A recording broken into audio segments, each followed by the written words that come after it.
이 시간 함께 나눌 하나님의 말씀은 요한일서 4장 7절에서 8절까지의 말씀입니다. 요한일서 4장입니다. 신약 392페이지 요한일서 4장 7에서 8절까지의 말씀을 함께 나누도록 하겠습니다.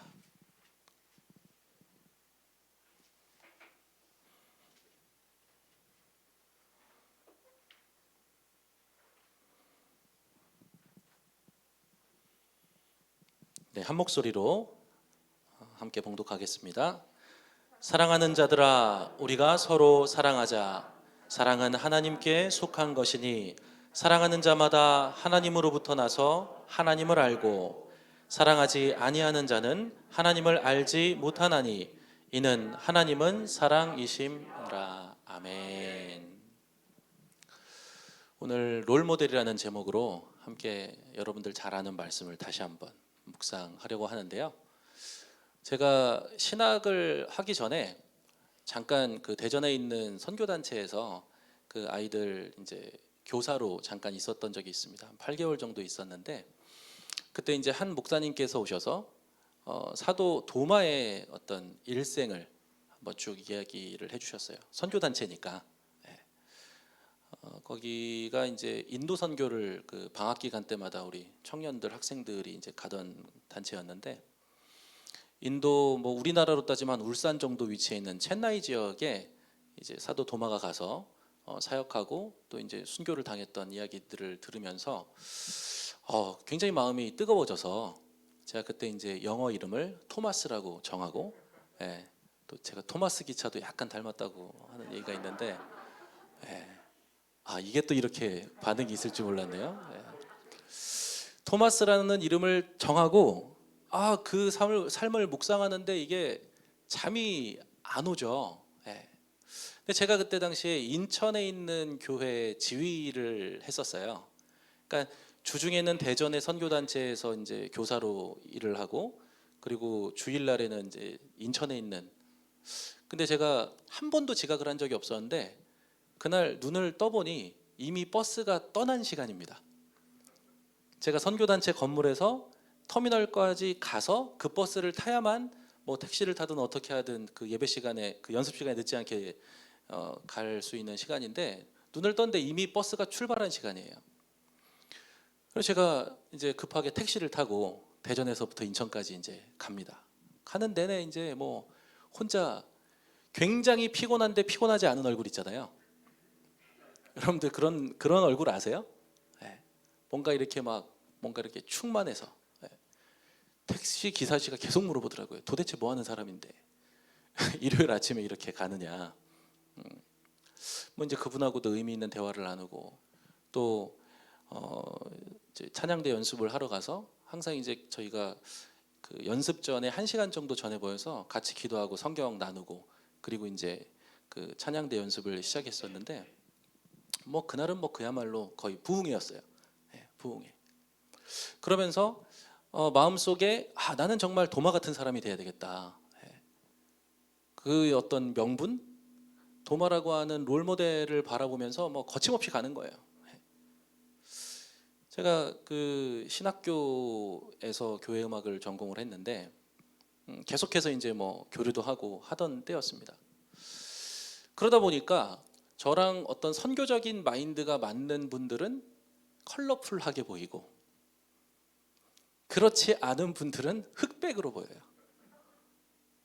지나가다 인사를 해도 별로 반갑지도 않아요. 그런 분들은 그냥 뭐 신앙생활 한다면서 너 살 길 그냥 잘 가는 그런 친구들이라고 그냥 제가. 근데 또 선교 다녀오고 막 이런 분들 만나면 너무 반갑고 괜히 막 포옹도 하고 안아주고. 그런데 제가 신학교에 들어와서 굉장히 그 드라이한 신학을 하면서 놀랍게도 내가 지금까지 그 살아왔던 방식이 뭐가 좀 문제가 있구나를 발견을 하게 된 겁니다.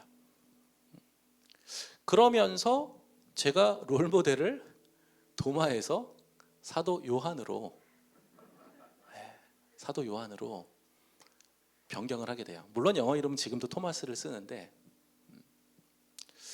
제가 신학 공부하면서 사실은 그 인문학적인 베이스가 별로 없는 제 입장에서 어떤 철학적인 내용을 공부하고 이해하려고 노력하고 신학적인 어떤 여러 주제들을 다루고 정말 머리가 드라이해지는데 성경을 연구하면 연구할수록, 또 제가 이제 성서신학을 전공을 해서 대학원에서 공부를 하면 할수록 사랑을 향한 어떤 방향성을 상실해버린 사람들의 수많은, 하나님을 위한다고 하면서도 오히려 하나님 마음을 아프게 했던 많은 분들의 역사를 발견하게 되었습니다. 서두이긴 하지만 좋은 롤모델과 나쁜 롤모델에 대해서 말씀을 한번 드려볼게요. 좋은 롤모델은 그러면 제가 지금까지 얘기한 맥락으로 어떤 분이겠어요? 그분을 통해서 내가 더 많은 사람을 품게 되었다면 그분은 좋은 롤모델입니다. 그분의 방식이 투박했든 세련됐든 굉장히 부드러웠든 차가웠든, 어쨌든 그분과 나와의 관계 속에서 나에게 새겨진 어떤 동력 때문에 내가 더 많은 사람을 품을 수 있게 되고 더 많은 사람과 함께 할 수 있게 된다고 한다면 그분은 좋은 롤모델이에요. 그런데 나쁜 롤모델이라기보다는, 왜? 분명히 그분은 그걸 의도하지 않았을 거거든요. 내가 그분과의 관계에서 그분의 어떤 지적인 수준을 흠모했을 수도 있고, 그분의 어떤 넘치는 열정과 에너지 혹은 업적을 바라봤을 수도 있고, 그렇죠? 그러다 보니까 조금 지식적으로 부족하거나 유머러스하지 못하거나 따뜻하지 못하거나, 그죠? 사랑이 없거나, 저 목사는 사랑이 없네? 탈락시켜 버리는 거예요. 그러면 이 사랑이 많았던 목사님이 의도를 한 거예요? 이분한테? 아니겠죠. 그런데 오히려 그 사랑 많았던 롤모델 때문에 나는 사랑이 별로 없어 보이는 성도나 목회자들을 내 마음속에서 탈락시켜버리는 웃지 못한 일이 벌어지는 거죠. 그러면 이분 자체가 좋고 나쁘고가 문제가 아니라 그분은 저한테 좋은 롤모델이 될 수가 없는 거겠죠. 역설적으로. 제가 지금 이제 40년 조금 넘게 신앙생활하면서 사부님으로 모셨던 목사님들, 선교사님들, 혹은 사역자는 아니지만 평신도 선배들, 혹은 후배인데도 제가 배울 게 있다 했던 많은 분들이 계세요. 분명히 여러분들에게도 그런 존귀한 분들이 계실 겁니다. 그런데 마음을 한번 살펴봅시다. 그분과의 관계 때문에 내가 누군가를 평가하고 또는 어떤 그룹은 배제해버리는 사람으로 흘러가고 있다면 그분의 의도와 상관없이 여러분들은 굉장히 좋지 않은 롤모델을 두고 살아가고 있는 거죠. 말씀을 깊이 연구해야 된다라고 나에게 가르치신 그분이, 그죠? 설마 사랑하지 않더라도 우리의 논리와 명분에 부합한 사람과만 잘 지내라고 했겠습니까? 그런데 우리가 의식하지 못하는 사이에 그렇게 되고 있는 거죠. 울의 아들이라고 하는 이 사도 요한의 어떤 그 일생이 그런 의미에서 저한테 굉장히 의미 있게 다가왔어요. 저도 성격이 굉장히 급하고요. 눈썹도 화나 있잖아요. 선천적으로. 네. 제 아내는 팔자 눈썹이라 항상 웃는 상인데 저는 웃지 않으면 사실 거의 싸우자는 톤이라서, 또 제가 이렇게 압도적인 스타일은 아니잖아요. 그죠? 피지컬이 압도적이라든지 실력이 압도적이라든지 그렇지 않기 때문에 그런 사람들은 뭘 많이 해요? 자기 증명하느라고 무지하게 많이 싸워요. 190짜리는 누가 건드리지도 않아요. 그렇죠? 무슨 말인지 이해되시죠? 전교 1등은요 똑똑함을 증명할 필요가 없습니다. 근데 제가 가지고 있는 조건들이 다 그냥 고만고만하기 때문에 항상 누구랑 뭔가 싸워서 증명하려고, 그리고 나보다 조금 못하면 다 무시해버리는, 사실은 그렇게 살아왔어요. 그러면서도 나는 신앙생활을 잘하고 있다고 생각했거든요. 청년 시기에. 사도 요한도 보니까 부족한 면들이 복음서에 굉장히 많이 기록이 되어 있습니다. 예수님은 섬김과 심지어 다른 사람을 위해 죽음으로써, 그죠? 사랑을 증명해야 된다고 계속 가르쳐 주셨을 텐데, 그 형제와 함께 주님 그날의 좌편에 우편에, 그죠? 변호산에서 뭐라고 얘기합니까? 평생 그냥 우리끼리 이러고 있읍시다. 사마리아에 가가지고 예수님이 뭔가 전하려고 하실 때 사마리아 사람들이 딱 거절하려고 그러자 뭐라 그럽니까? 주여 불을 내리셔서 저들을 멸하소서. 그러니까 이 뭔가 깎여야 되고 다듬어줘야 되는 부분들이 굉장히 많은 분이었죠. 그런데 이제 그분이 결론적으로는 예수님의 죽음을 마지막까지 지키고 그 빈무덤에 가장 먼저 달려가는 사도가 되고, 그리고 어떤 그 로마의 황조, 그죠? 여러 왕들을 거쳐서 거의 뭐 100년에 가까운 기간 동안을 거치면서 초대교회의 스승으로서 자리를 잡게 되고, 그런 그분이 말년에 고백했던 내용들을 사도 요한의 제자였던 폴리캅이라고 하는 분, 그리고 그 분의 또 제자였던 히에르니무스 같은 사람들이 그 남겨놓은 문헌에 의하면 그렇습니다. 날이면 날마다 사랑해야 된다고만 하니까 성도들이 뭐라고 했겠어요? 아니 우리도 좀 아볼로나 바울이나 그런 사람처럼 조금 이렇게 교리적인 거, 지적인 것 좀 채워주시고, 사도 베드로처럼 맛깔나는 부흥사 스타일이었다 그러잖아요. 뭐 그걸 완벽하게 우리가 알 수는 없지만, 그런 좀 에너지를 좀 우리가 느끼게 해주십시오. 사도 요한이 그랬대잖아요. 사랑하는 것이야말로 교회의 기초이며 그거면 다 된 거다. 치열한 신앙생활이었겠죠.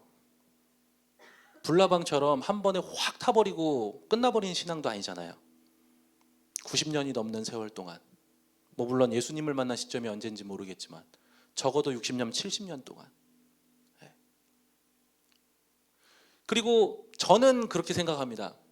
울의 아들이었던 사도 요한이 실제로 상대방들에 비해서 상대적으로 완벽하게 사랑이 많은 사람이었을까? 그것도 그냥 저 혼자 고민해 봤어요. 어디에도 뭐 그런 글은 없습니다. 근데 원래 분노가 많았던 사람이, 그렇죠? 원래 온유하고 사랑이 많은 사람보다 바깥으로 표현되는 게 과연 완벽했을까? 저는 그렇지 않다고 생각해요. 왜 그러냐면 청년 사역이나 또는 교구 사역을 함에 있어서 지금도 이제 수요예배 설교를 하러 이제 몇 차례 제가 올라오는데, 여기 이제 저랑 말을 그래도 좀 많이 섞어 보신 분들도 있고 일을 같이 하고 계시는 분들도 있고 그냥 인사만 하는 분들도 계시잖아요. 적정거리에 있으면요 반가울 일밖에 없어요. 적정거리에 있으면 그 적정거리를 깨뜨리고 조금씩 들어가는 순간부터 사실은 서로 불편해지는 겁니다. 그렇죠? 그러면 우리는 그렇게 생각을 해야 돼요. 원래는 하나님, 따라해 볼까요? 하나님, 이제부터 시작입니다. 네. 그냥 하하호호 100% 반갑기만 한 그 감정은요, 만약에 우리가 관계를 한 10년 했는데 반갑기만 한 감정이 든다 그러면은 정말 하나님께서 붙여주신 영혼의 단짝입니다. 그죠? 네. 그런 분들은 어느 공동체를 가도 한둘일 거예요. 한둘. 그리고 100%는 될 수 없을 겁니다. 언제나. 그런데 반갑기만 한 감정을 지나서 이제 조금 뭔가 대화도 하고 사실은 번거로워지죠. 왜? 서로 조율할 일이 생기니까. 그러면 그 순간부터 사실은 우리가 가지고 있던 신앙을 가지고 증명을 해내야 되는데 그때 딱 포기합니다. 그러면서 얘기해요. 하나님, 저는 사랑하려고 했는데 저랑은 잘 안 맞는 것 같아요.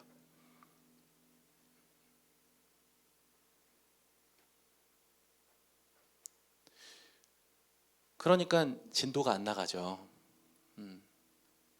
그 성결교단에도 굉장히 독특하기로 유명하신 목사님들이 몇 분 계세요.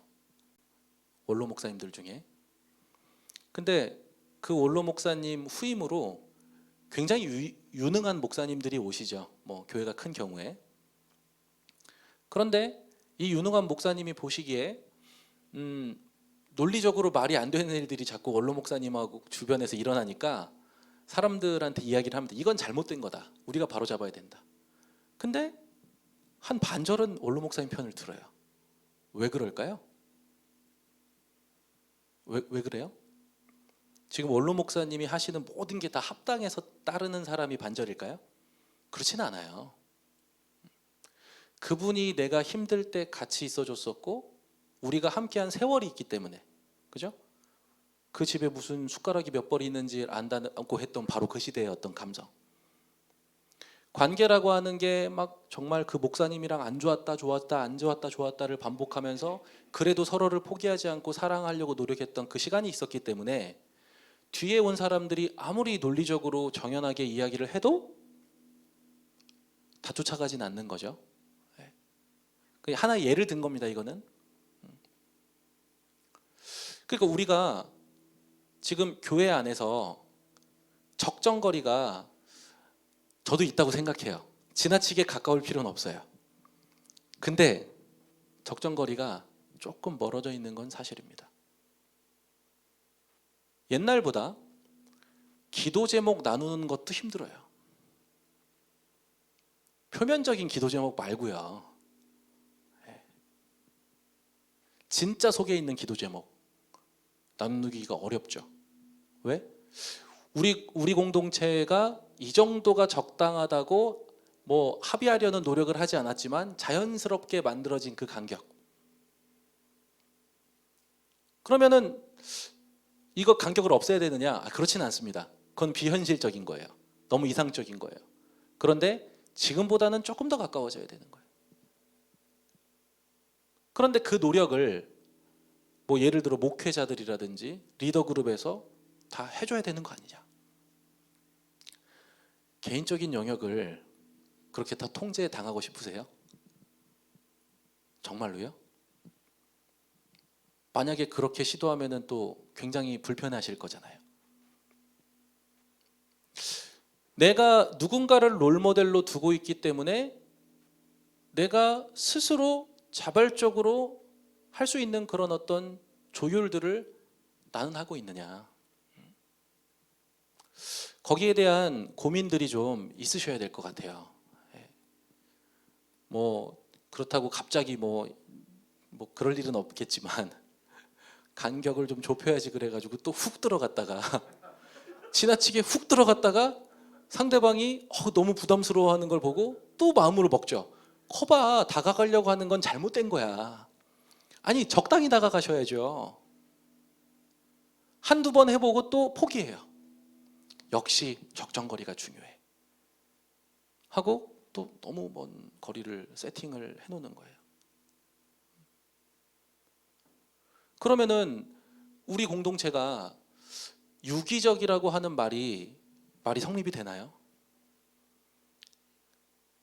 교회의 머리 대신 예수 그리스도 아래 한 몸이라는 말이 성립이 됩니까? 적어도 상대방이 어떤 감정을 느끼는지 정도 인지는 돼야 되는 거 아니에요? 근거리에 있다면? 그게 잘 안 되면은 뭔가 내가 답답함을 느껴서 뭔가 해야 되겠다라고 어떤 롤을 맡지 않았다 하더라도 최소한 수요 예배 드리시는 분들은 뭔가를 막 몸부림쳐야 되는 거 아니겠습니까? 저는 솔직히 여기 와서 수요 예배 때 말씀 전할 때는요, 그 초신자라는 생각은 전혀 안 하고요. 어느 정도 베이스신지는 잘 모르겠지만 사실은 같은 입장에서, 그렇죠? 네. 아니 제가 말하는 걸 제가 다 지키고 있지는 않을 거 아니에요. 그런 입장에서 말씀드리는 거예요. 오해하지 마세요. 혹시라도 그럴 일은 없겠지만 여기 초신자가 계시다면 그분은 부담을 좀 내려놓으세요. 옆에 있는 누가 다가오겠지 하고 기다리셔도 됩니다. 근데 적어도 제가 생각하는 중직자분들이라면 중직자일 뿐만 아니라 신앙의 연수가 어느 정도 되신 분들이라면 사랑을 이루어 나가려고 하는 것에 있어서 좀 주인으로서 역할을 해야 되지 않을까. 사도 요한이요, 신약 성경의 뭐 3대 저자라고 해도 과언이 아닙니다. 그렇죠? 가만히 생각해 보세요. 제일 많이 쓴 게 누구예요? 혹은 분량을 떠나서 가장 중요하게 다뤄지는 바울. 누가가 누가복음이랑 사도행전을 썼으니까 그것도 분량이 꽤 크죠. 그런데 그만큼 또 중요하게 나와 있는 게 사도 요한이에요. 그렇죠? 요한 문서들, 요한복음, 요한 1, 2, 3서, 요한계시록, 다 요한의 영향권 안에서 만들어진 책이잖아요. 근데 그 책들이 다 공통적으로 이야기하는 게 뭡니까? 사랑이라고 하는 키워드가 확실해지죠. 수제자는 실력적으로 가장 뛰어날 확률은 높죠. 애제자는 어떻게 됩니까? 그가 사랑하셨던 제자 요한. 예수님께서 가장 원하는 게 무엇인지를 알았던 사람 아닐까요? 그러면은 이거보다 더 중요한 게 있나요? 없어요. 없습니다. 뭐 혹시 관련되신 분이 계시다면 용서하고 들으세요. 서원학교에 김성수 목사님이라는 분 계세요. 돌아가셨는데 저는 그분의 설교를 들어본 적이 없기 때문에 뭐 그분을 좋게도 평가하지 않고 나쁘게도 평가하지 않습니다. 그런데 돌아가셨는데 그분의 설교를 틀어놓고 대배를 드리는 공동체가 있어요. 괜찮아 보이십니까? 관계가 없어요. 관계가. 또 어떤 청년이 그러더라고요. 완벽한 설교자가 등장하면 교회는 다시 부흥할 것이다. 완벽한 설교자. 이미 완벽한 메시지가 저희에게 주어졌죠. 세례자 요한을 통해서, 바울을 통해서, 예수 그리스도를 통해서. 그렇기 때문에 이제는 그 말씀에 반응해서 움직일 추종자들, 팔로워들, 성도들이 필요한 거지, 완벽한 메시지를 전달할 사람이 필요합니까? 목회자의 역할은 그거랑은 좀 다른 거예요. 여기서 완벽하다는 거는 정말 온전한 거잖아요. 그죠? 예, 그럴 수는 없는 거죠. 여러분들과 제가 어떤 사랑이라고 하는 큰 목표를 이루기 위해서 해야 되는 여러 가지 디테일들을 놔버리고 누군가에게 그 역할을 전가해 버리는 순간 그 일은요, 누군가에게 너무 무거운 짐이 됩니다. 그리고 역설적이게도 사랑과 연합이라고 하는 목표를 이루어내기 위해서 발버둥 치다가 번아웃돼서 무너져 버려요. 왜 교회 안에 있는 여러 가지 어떤 크고 작은 일들이 중직자의 어떤 몫이 돼버립니까? 그럴 수는 없는 거죠. 발은 걷고 손은 움직이고, 그죠?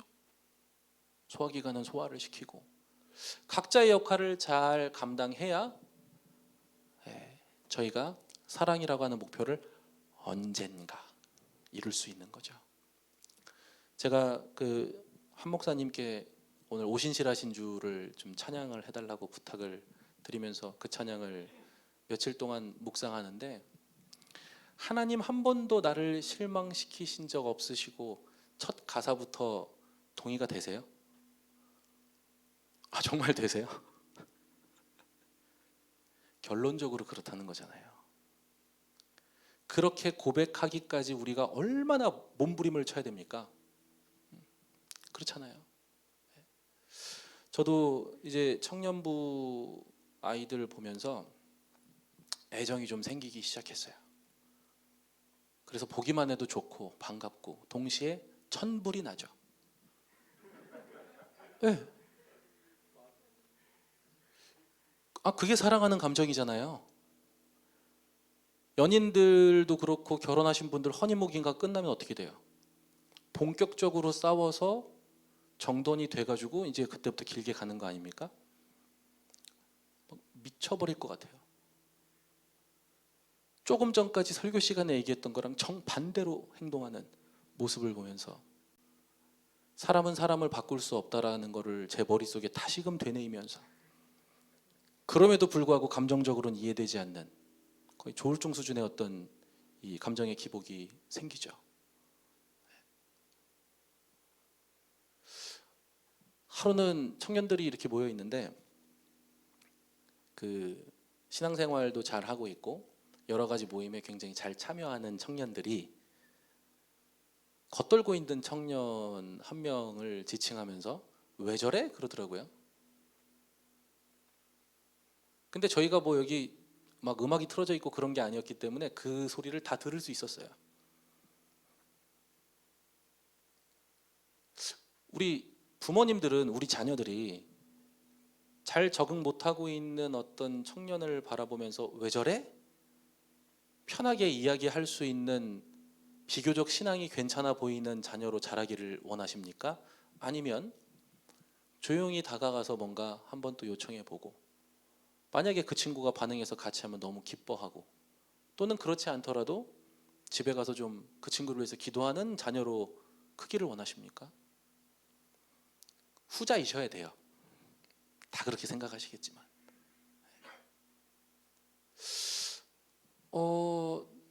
저는 사랑도 재능이라고 생각해요. 어떤 면에서는 저희 집안 내력은요 누군가한테 뭘 사주고 이러는 거는 굉장히 쉬운 집안이에요. 그리고 혈통이 그래요. 그래서 제가 굉장히 돈 많은 집 아들이라고 소문도 막 났었어요. 학교에 맨날 사주니까. 근데 따뜻함은 조금 부족합니다. 그러니까 주구장창 사랑 이야기를 하는데 평균보다 조금 낮을 수도 있어요. 어떤 사랑을 표현하는 방식에 있어서. 그러니까 주님만 아시는 거죠. 근데 또 어떤 분은 사랑하는 게 너무 편해. 재능이라니까요. 여러분 그 피아노 재능이다 그러면 뭐가 재능인 줄 아세요? 10시간씩 앉아가지고 쳐도 재밌으면 그게 재능인 거예요. 뭐 빨리 배우는 거? 공부도 마찬가지입니다. 그게 너무 재밌어가지고 앉아서 막 10시간씩 할 수 있는 게 재능이에요. 사실은 학습 능력은 그것만 가지고 평가되는 게 아니에요. 그렇죠? 그러니까 사실 이게 재미없는데 혹은 앉아서 그걸 하는 게 막 너무 힘든데 계속 평가받고 있잖아요. 점수 가지고 참 불쌍한 삶을 살고 있는데 교회 안에서도 마찬가지죠. 그러니까 내가 조금 더 사랑하고 있다고 비교적 교만할 필요도 없는 거고 내가 조금 성격적으로 보편적으로 봤을 때 조금 사랑이 없어 보이는 캐릭터라고 해서 실망할 필요도 없죠. 그런데 어제의 나보다 더 사랑하려고 노력하고 있는가? 주님과 나만이 알 수 있는 그 공간에서의 솔직한 자기 고백은 있어야 된다는 겁니다. 제가 비록 지금은 몸이 이렇지만 그 보디빌딩 대회 나가려고 준비를 잠깐 했었어요. 전에 한번 말씀드렸던 것 같기도 하고 코로나가 터지니까 신방을 못 하네요. 그리고 코로나 전에는 우리 안수 집사님들이랑 막 테니스도 치고 족구도 하고 등산도 다니고 그랬는데 다 아무것도 못 하게 됐어요. 그래서 헬스장에서 혼자 운동을 하다 보니까 우리 트레이너가 대회 한번 나가보자. 그래가지고 이제 대회 준비하다가 다쳐서 허리 수술까지 한 건데 성경 읽었었어야 되는데 그때 지금도 후회하고 있어요. 근데 그 대회를 준비할 때 거울 앞에서 속옷만 입고 포징 연습을 합니다. 그럼 어떤 날은 팔이 좀 부족해 보여요. 그럼 또 그 주에 팔을 운동을 열심히 합니다. 어떤 날은 또 하체가 좀 부족해 보여. 또 하체 운동도 열심히 하고, 그죠? 그리고 나는 가슴이랑 하체가 별로 안 좋은 줄 알았더니 뱃살이 빠지고 나니까 가슴이랑 팔이 좋은 거예요. 계속 거울로 확인을 하는 거죠. 나의 부족함이 뭔지. 그리스도인들이 이거를 접목시켜 볼 만한 게 뭐가 있을까요? 말씀을 읽거나 기도를 하거나 찬양을 하면서 나에게 부족한 것은 무엇일까를 계속해서 보는 거죠. 때로는 이미 갖춰져 있었는데 배가 너무 많이 나와가지고 나머지가 준비가 안 된 줄 알았던 사람이 그거 하나 딱 꽂히니까 굉장히 균형 잡힌 몸일 수도 있는 거예요. 근데 나는 그것만큼은 건드리고 싶지 않아라고 하는 나의 아집이 그걸 받고 있는 거죠.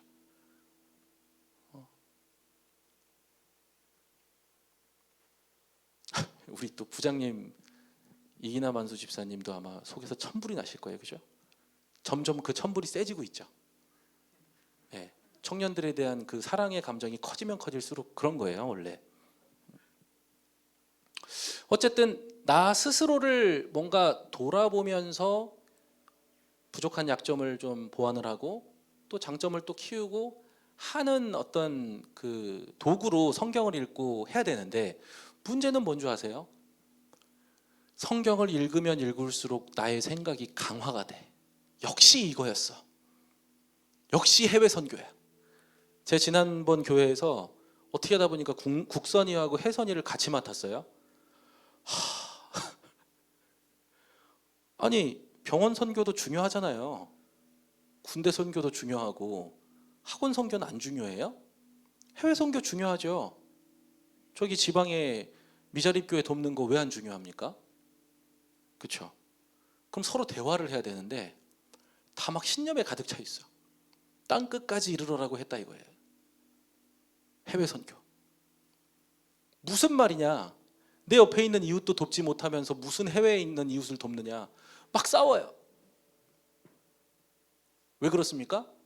성경을 읽으면서 맨 처음 얘기했던 것처럼 더 많은 사람과 함께 할 수 있는 그런 근거를 확보해야 되는데, 그게 아니라 그래, 내가 관심이 있었던 그게 제일 중요한 거였어.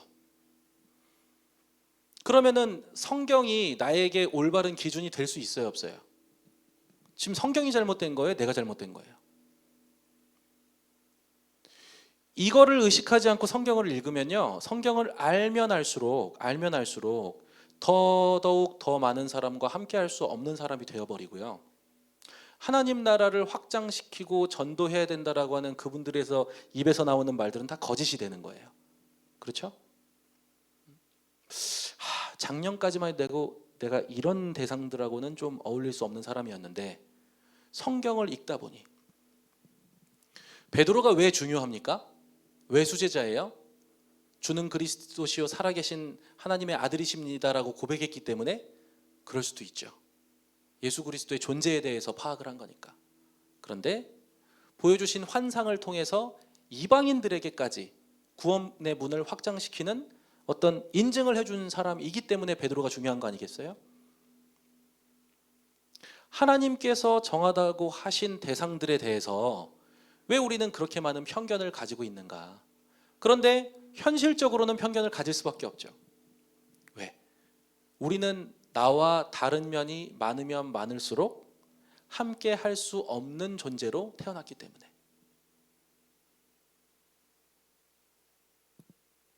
그건 당연한 거긴 해요. 그런데 조금 더 발전하려고 하는 의지를 보이지 않고 시간이 가면 갈수록 더 고립되는 것은 자신의 문제입니다. 저도 왜 나는 사랑할 수 없을까에 대해서 생각해 봤어요. 다른 사람을 사랑하지 않을 수 있는 근거를 확보하기 위한 가장 좋은 방법은 뭔 줄 아세요, 여러분?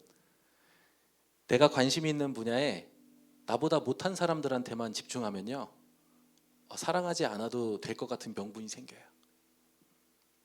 근데 내가 관심 갖는 분야에 나보다 더 열심히 하고 있거나, 그죠? 뭔가 아름다운 열매를 맺고 있는 사람들을 바라보면 더 많은 사람들을 품을 수 있는 어떤 근거가 생기죠. 그리고 궁극적으로는 하나님과 나 사이의 사귐의 교제가 올바르게 되고 있는가? 어떻게 생각하세요? 참 재밌는 게, 제가 이제 신학 공부하면서 자유주의 신학 그러면은 사람들이 아주 그냥 경기를 합니다. 왜? 지금까지 잘 견고하게 유지되어 왔던 교회를 흔드는 어떤 사상이라고 생각하기 때문에. 그 자유주의 신학의 핵심적인 어떤 전제 가운데 하나가 뭔지 아세요? 우리가 하나님을 어느 정도는 파악할 수 있다예요. 철학적 사유에 의해서, 신학적 정리들에 의해서, 과학적 근거에 의해서 하나님을 우리가 어느 정도 파악할 수 있다는 겁니다. 그런데 칼바르트라고 하는 사람이 거기에 반론을 제기하죠. 하나님은 전적인 타자다. 그냥 우리랑 완전히 다르다. 압도적이다. 우리가 평가할 수 없는 분이다. 그분의 계획을 우리가 짐작은 할 수 있겠지만 알 수 있는 것은 없다. 이게 지금 우리 그 교회의 근간을 이루는 핵심적인 생각 중에 하나 아니겠습니까? 그렇죠? 완전히 다르다는 거예요. 하나님의 계획과 내 계획이 우연히 맞았어. 너무 감사한 일이에요. 그렇죠? 하나님의 계획과 내 계획이 항상 맞습니까? 개연성으로 막 설명해 보려고 하는데 안 될 때가 더 많죠. 우리랑 질적으로 다르시기 때문에. 아까 전에 제가 그랬잖아요. 우리는 우리와 다른 점이 많은 대상을 만나면 만날수록 뭔가 친해지거나 사랑하기 어려운 존재로 태어났다 그랬잖아요. 그러면 하나님을 내가 사랑한다고 하는 것이 정말 진도를 나가고 발전하면서 하나님을 사랑한다고 하는 일이 굉장히 힘든 일이어야 되는 게 맞죠. 여기서부터는 동의가 안 되세요?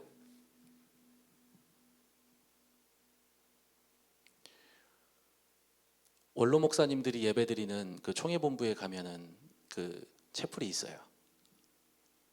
원로 목사님들이 신앙을 지키기 위해서 몸부림치십니다. 거기 저희 오촌 당숙이 거기 안수집사로 뭐 이렇게 스텝 역할을 하시는데 신앙의 길이 그렇게 힘든 거예요. 바로 어저께까지 결정권을 가지고 계시던 분들이 그거를 내려놓고 내 공로에 집중하지 않으려고 하는 그 일이 얼마나 힘든 일인데요. 끝이 없습니다. 왜? 하나님께서 그러기를 원하시는 거라고 생각할 수밖에 없으니까.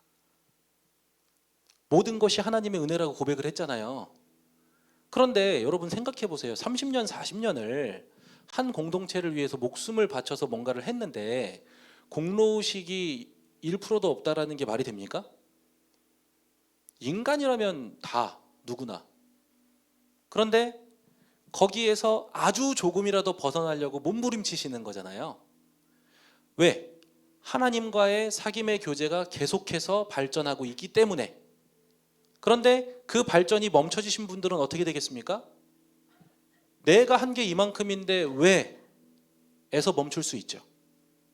자, 그러니까요. 10대, 20대, 30대, 40대 뭐 사람의 나이로 비유를 해봤을 때 신앙에 굉장히 어떤 높은 수준에 있는 분들은 하나님과의 사귐의 교제가 더 쉽다고요? 어렵습니다. 어려워요. 한 알의 밀알이 땅에 떨어져 가지고 썩는 것까지 바라시는 그 단계까지 요청을 받는 거잖아요. 그분들은.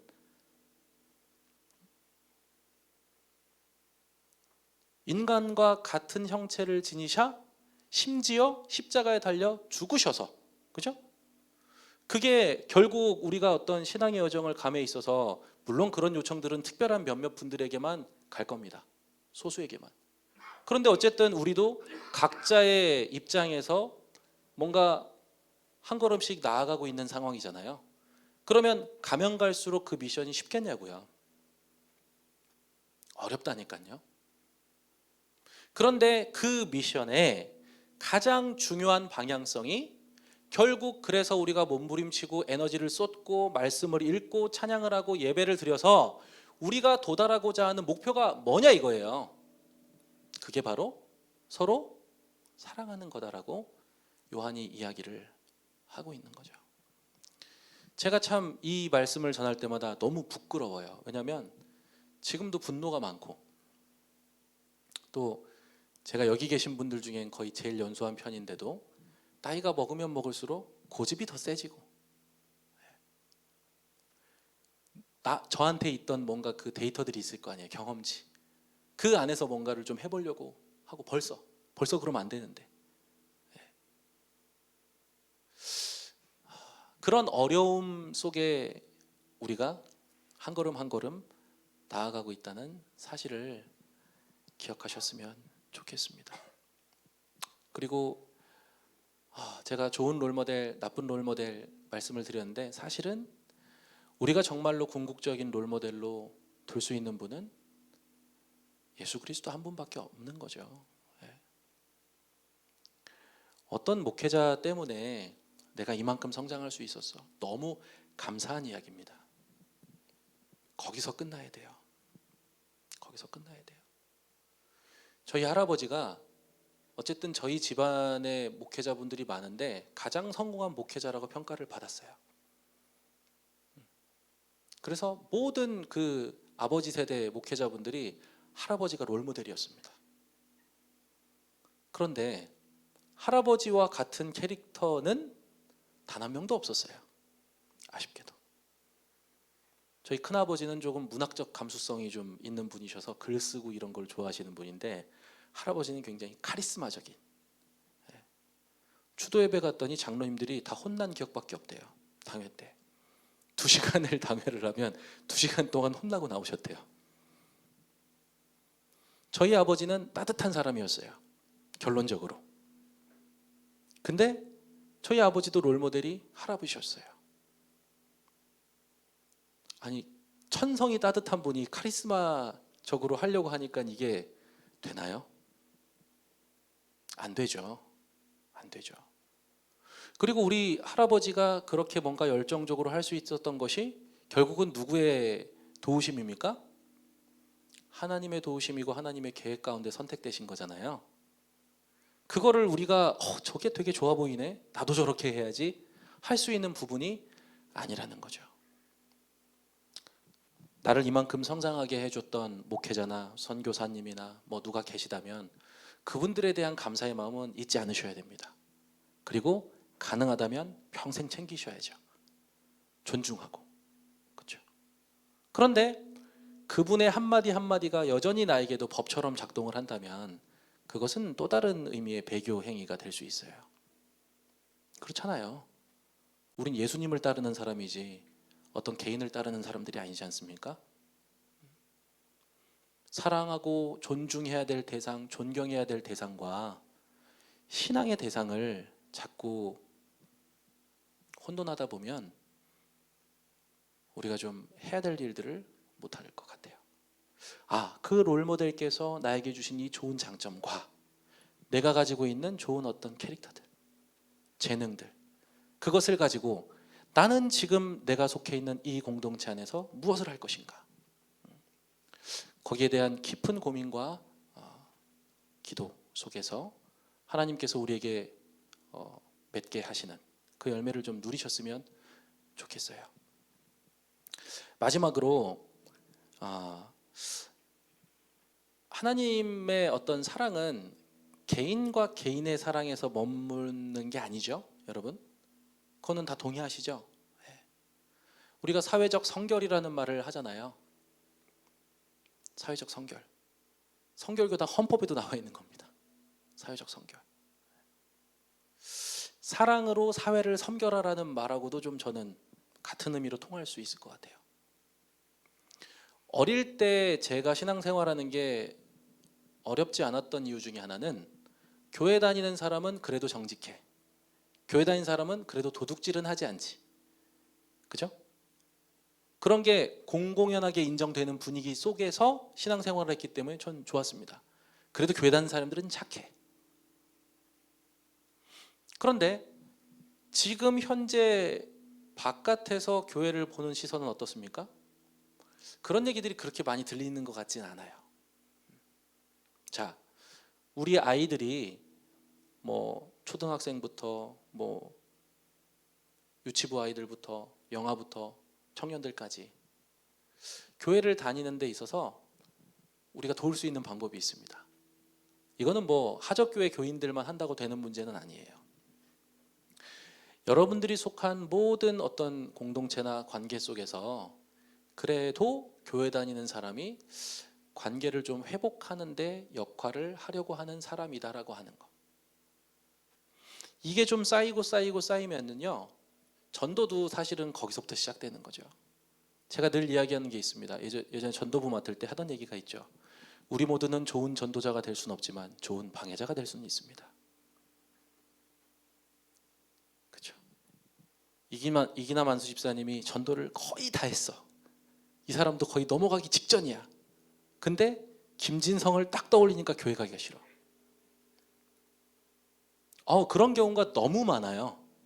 너무 많아요. 너무 많습니다. 그러니까 지금 이 전도라고 하는 것은 나 개인의 혼자 뭔가 해가지고 노력해서 되는 문제가 이미 아니라는 거죠. 그리스도인 전체가 한 마음 한 뜻이 돼서 내 삶을 돌아보며 함께 작전을 펼쳐야 되는 문제라는 거예요. 내가 접하는 모든 사람, 대부분의 교회 다니시는 분들이 어떤 선한 영향력을 끼치고 있으면요, 그냥 친한 친구, 야 교회 한번 갈래?